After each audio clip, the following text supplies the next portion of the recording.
Hey guys, welcome back. So I've been spending a few months now seriously trying to learn new techniques and approaches to help improve my art.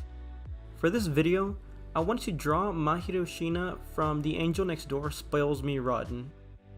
While doing that, I wanted to discuss my experience so far as someone trained as a scientist. Art from the perspective of a scientist can be seen as a form of creative expression that explores and communicates ideas, emotions, and experiences through various mediums. I realize scientists, such as myself, who often rely on logic and evidence-based thinking, approach art with a similar mindset of observation, analysis, and experimentation as we usually do in the lab. Art from the perspective of a scientist has offered me the opportunity to view the field through a unique lens which explores the wonders of the natural world, allowed me to reassess how I delve into the fundamentals of the planning and designing of ideas, and contemplate the profound connections between science, humanity, and the world we inhabit, and all that other good stuff. So for now, let's get into the video.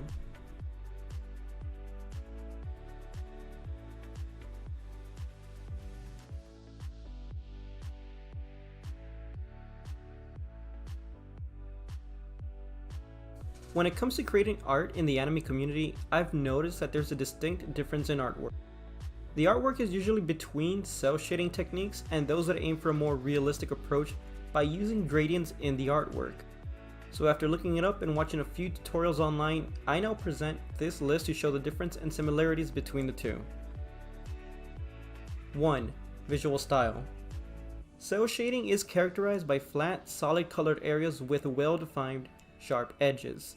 Its aim is to replicate the look of traditional hand-drawn cel animation, where the colors are typically bold and vibrant, with minimal shading or gradient transitions, whereas realistic shading aims to create a more lifelike appearance by incorporating subtle gradients and smooth transitions between light and shadow.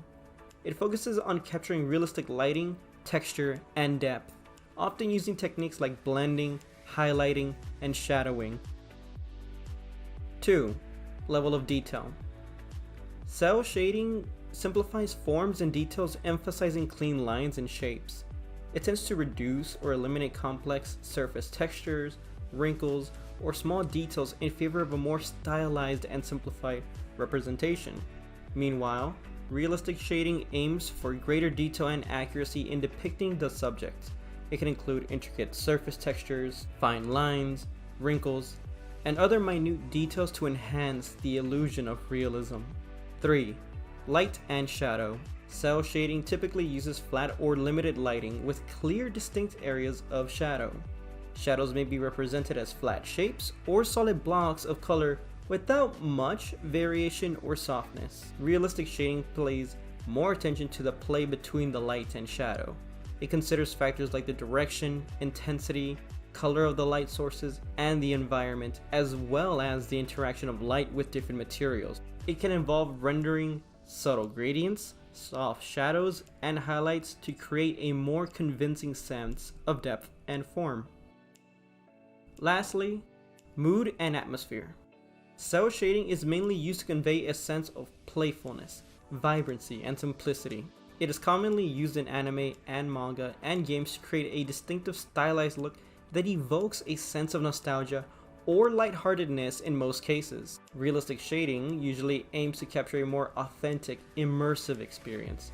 It can evoke a range of emotions and atmosphere, from serene and peaceful to dark and dramatic, depending on the subject matter and lighting choices. While cel shading and realistic shading differ in their visual styles and intended effects, it's worth noting that artists can also blend or combine these techniques to create unique hybrid styles that incorporate elements from both approaches.